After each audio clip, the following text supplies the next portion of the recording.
Venez, on reprend la question. On a posé la question, comment ça se fait qu'on peut passer le balai au jour d'aujourd'hui, que beaucoup de gens passent le balai, alors qu'on voit que les Rishonim disent qu'il y a un problème. Quand tu passes le balai, tu risques d'aplanir le sol. Tu risques de voir à un endroit qu'il y a un trou, et tu risques de combler ce trou, et ça, c'est un problème. Alors, vous avez répondu une très bonne réponse. Je vais vous dire de façon très claire et très précise. Tout ce qu'on a dit qu'il y a un problème de balayer, c'est à l'époque où il y avait par terre des trous. Au jour d'aujourd'hui, les maisons, elles sont carrelées. Et puisqu'elles sont carrelées, peut-être qu'on pourrait autoriser. Le problème, c'est quand il y a un trou, mais s'il n'y a pas de trou, il n'y a pas de problème. Oui ou non? Il a fait. Or là, je vous demande de bien écouter, on a affaire à une très très grande marloquette rishonim. Une marloquette rishonim vraiment radicale. Parce que chacun dit autre chose. Le premier à prendre la parole, c'est les rishonim qui veulent dire « nous, on autorise tout ». Que ce soit carrelé ou pas carrelé, on autorise. Pourquoi? Exactement comme vous dites. Vous dites « mon intention, c'est pas d'aplanir, moi, mon intention, c'est de nettoyer. En dehors de ça, c'est pas sûr qu'il y a des trous. Qui te dit qu'il y a des trous? C'est pas mon intention, c'est même pas psychréché. Si c'est psychréché, c'est l'onichalé. » Bref, il y a des rishonim qui font tout un raisonnement pour dire « il n'y a pas de problème. Que ce soit carrelé ou pas carrelé, on autorise. » Maintenant, cette opinion-là, personne n'a tranché comme ça. Il y a deux autres opinions. Il y a l'opinion du Shulchan Aruch, que, à mon avis, vous allez le mieux comprendre, parce qu'a priori, ça a l'air d'être le plus logique. Le Shulchan Aruch, lui, il dit comme les Rishonim qui disent, eh bien, tout dépend. Si ta maison, elle est carrelée, eh bien, tu as le droit. Pourquoi? Comme elle dit Chana, il n'y a pas de trou, qu'est-ce que tu veux? Le problème, c'est de peur que tu trouves un trou. Là, tu n'en trouveras pas des trous. Tu as une maison qui est carrelée. Donc, si ta maison, elle est carrelée, il y a du plancher, est-ce que tu veux? C'est autorisé. Et si jamais, toi, tu as une maison qui est ancienne, qui est à l'ancienne, qui est avec de la terre, alors là, effectivement, il y a un problème, donc tu n'auras pas le droit. Est-ce que vous... Les miettes qui restent par la pied. Les quoi? Par exemple, s'il y a des miettes qui bouchent un trou, est-ce qu'on pourra les enlever avec le pied, par exemple? Aujourd'hui? Ouais. Franchement, ça vous arrive d'avoir un trou qui est comblé par des miettes? Non, mais il y en a, genre, par exemple, des gens qui ont des trous dans leur... Attends, une seconde. Venez, on va doucement. Venez, on va d'abord doucement. Moi, je parle de trous, vraiment des trous intérieurs dans le sol. Donc, regardez.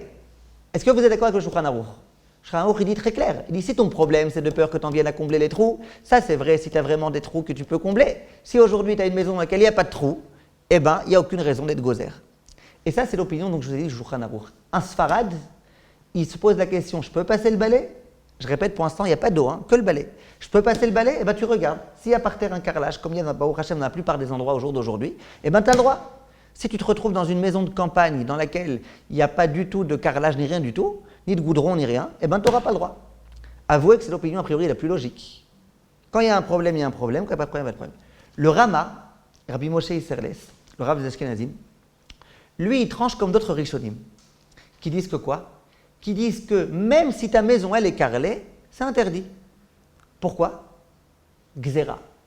C'est une disposition qui a été faite de peur qu'on en vienne à s'embrouiller. Si dans les maisons qui sont carrelées, t'autorises, et dans les maisons qui ne sont pas carrelées, t'interdis, il y a des gens qui vont voir qu'on passe le balai dans les maisons carrelées, et ils vont en venir à passer le balai aussi dans les maisons qui ne sont pas carrelées. C'est les gzérotes habituelles. Les gens, ils ne sont pas tous Talmidei Chachamim. Les gens, ils vont dire, j'ai même vu mon Rav passer le balai. Ah, mais ce que tu n'as pas compris, c'est que ton Rav, sa maison, il y avait du carrelage, alors toi, tu n'as pas de carrelage. Les gens, ils s'embrouillent. Donc le Rama, il dit, comme les Rishonim qui disent, peu importe, il y a du carrelage, il n'y a pas de carrelage, on interdit. Donc si on résume ce qu'on vient de dire maintenant, on a ici, à propos du problème des trous, deux chitotes. On a la chita du Shulchan Aruch, qui va beaucoup nous aider a priori dans nos maisons contemporaines, qui dit, s'il y a du carrelage, aucun problème. S'il n'y a pas de carrelage, il y a un problème. Et on a l'opinion du Rama, qui est très embêtante pour les Ashkenazim, qui dit que qu'il y ait du carrelage, qu'il n'y ait pas de carrelage, tu n'as pas le droit de passer le balai à la maison. Pas à cause de Mouktsé, parce que ça on a résolu avant, mais à cause du problème des trous. Tu me dis, mais j'ai pas de trou ici, oui, mais si tu te permets, eh ben, tu risques d'en venir aussi à passer le balai à un endroit dans lequel il n'y a pas de carrelage. Et donc, c'est un problème. D'accord? Maintenant, pour les Sfaradim, vous avez bien compris qu'ici, j'ai le droit de passer le balai? Maintenant, si jamais j'ai par exemple un jardin, souvent les gens ils ont des jardins, et dans le jardin, il n'y a pas de carrelage. Il peut y avoir de l'herbe, il peut y avoir de la terre. Est-ce que j'aurai le droit de passer le balai dans mon jardin? Sûrement pas. Même si je suis sfarade. Tout ce qu'on m'a autorisé, c'est là où il y a du carrelage. Donc, si jamais je veux passer dans mon jardin dans lequel il n'y a pas de carrelage, que je sois sfarad ou ashkénaze, on m'interdira. Tout ce qu'on m'a autorisé, c'est à un endroit où il y a du carrelage. C'est clair? Maintenant, c'est quoi la question qui va arriver, qui va surgir? Comment ça se fait que vous avez déjà vu des ashkénazim qui passent le balai? C'est une bonne question, non? À moins qu'on se dise qu'ils se trompent tous, mais bon, on n'aime pas dire ça. Je répète, pour les ashkénazim qui suivent l'opinion du Rama, qui n'ont pas le choix que de suivre l'opinion du Rama, même si ta maison, elle est carrelée, c'est interdit, de peur que tu en viennes à passer le balai à un endroit qui n'est pas carrelé. Moi, je connais plein d'ashkénazim, Talmidei Chachamim, ils ont une maison carrelée, ils passent le balai. Sur quoi ils se reposent? Comment c'est possible? Sur le fait que ça peut être répugnant.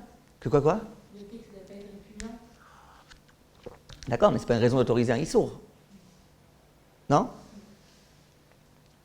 Vous avez une idée? Essayez de réfléchir. Il faut trouver ici une petite avraka, quelque chose de particulier, un truc génial. Il faut trouver quelque chose de génial ici qui pourrait nous autoriser.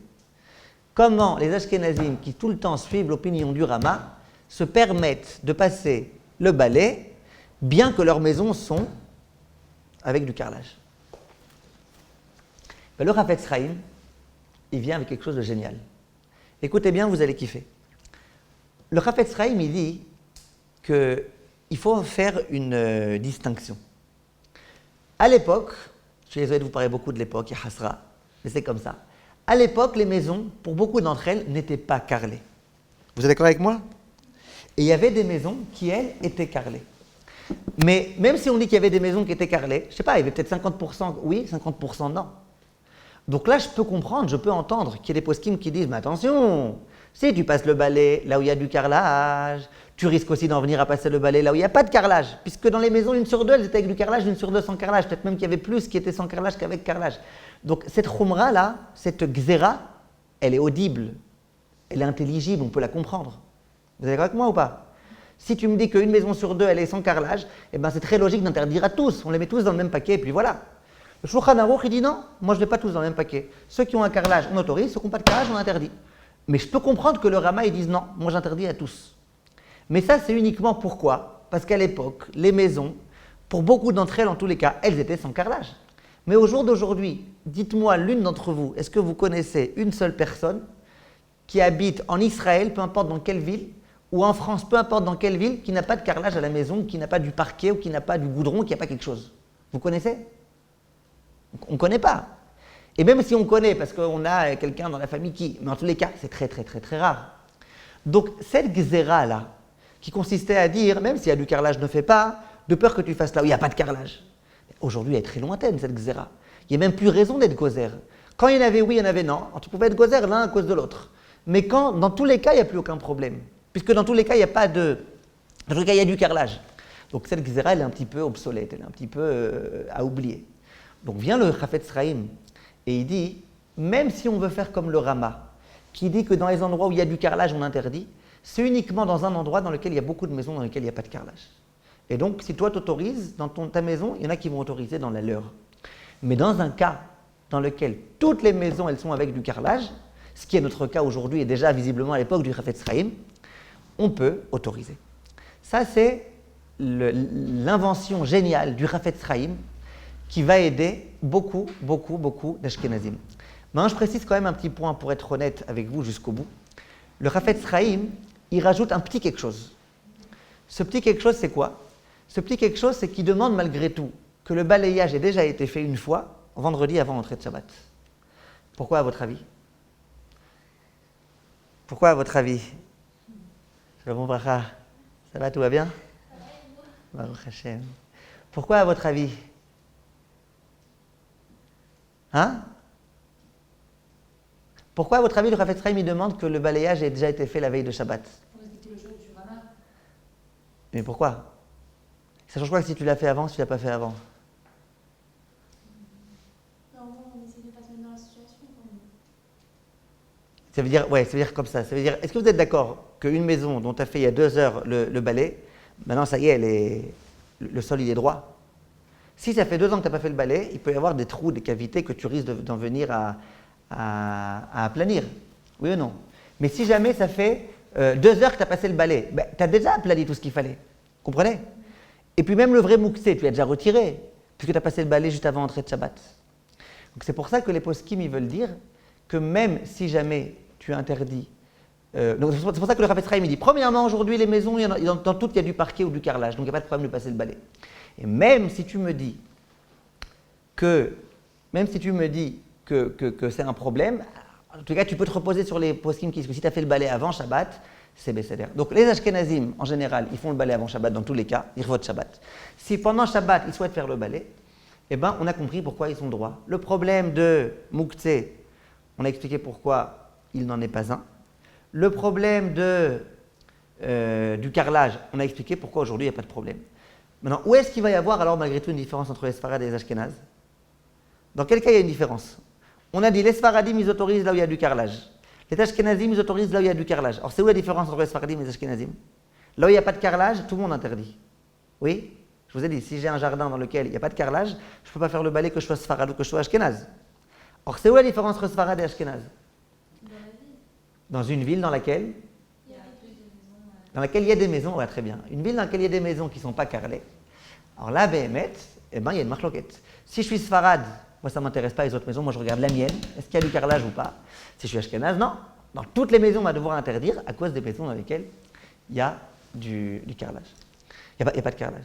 Maintenant, juste pour terminer le point du balai, j'aimerais terminer avec une question intéressante. Imaginez que j'ai un balcon, d'accord? J'ai un balcon qui est avec du carrelage. Donc ma maison, elle est avec du carrelage. Mon balcon, il est avec du carrelage, comme dans beaucoup d'endroits. Maintenant, si je suis Sfarad, est-ce que j'ai le droit de passer le balai à la maison? Oui, il y a du carrelage. D'accord?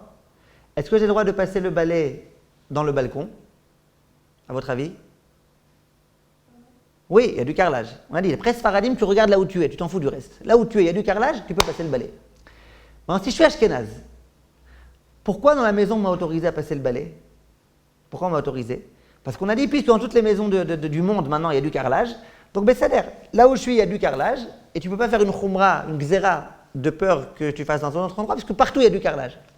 Mais les balcons, vous êtes d'accord que pas dans tous les balcons du monde, il y a du carrelage? Si tu peux me dire qu'au jour d'aujourd'hui, Baruch Hashem, dans toutes les maisons, il y a du carrelage, mais tu ne peux pas me dire ça à propos des balcons. Donc dans mon balcon à moi, il y a un carrelage, mais dans le balcon du voisin, il n'y a pas forcément de carrelage. Dans le jardin du voisin, il n'y a pas forcément de carrelage. Alors est-ce que moi, l'Ashkenaz, on m'autorisera de passer le balai dans mon balcon? Non? Vous êtes sûr?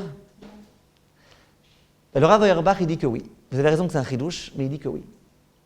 Pourquoi? Hein? Pourquoi le Rav Auerbach il dit que oui? Il dit parce que moi je considère le balcon comme étant la continuation de la maison. Donc ma maison c'est une maison dans laquelle il y a du carrelage, et ben le balcon c'est comme la suite de la maison. Si dans mon balcon il n'y a pas de carrelage, c'est sûr que ça sera interdit. Mais s'il y a du carrelage, je regarde ça comme étant le reste de la maison. Donc c'est un peu comme une maison. On a dit qu'on regarde par rapport à toutes les maisons du monde. C'est un peu comme une maison. Vous avez raison que c'est un chidouche, moi je comprends très bien qu'on aurait pu dire non. C'est comme ça le Rav Auerbach dit. Ça a été repris par les poskim, son opinion. Donc ça, on peut tout à fait autoriser. C'est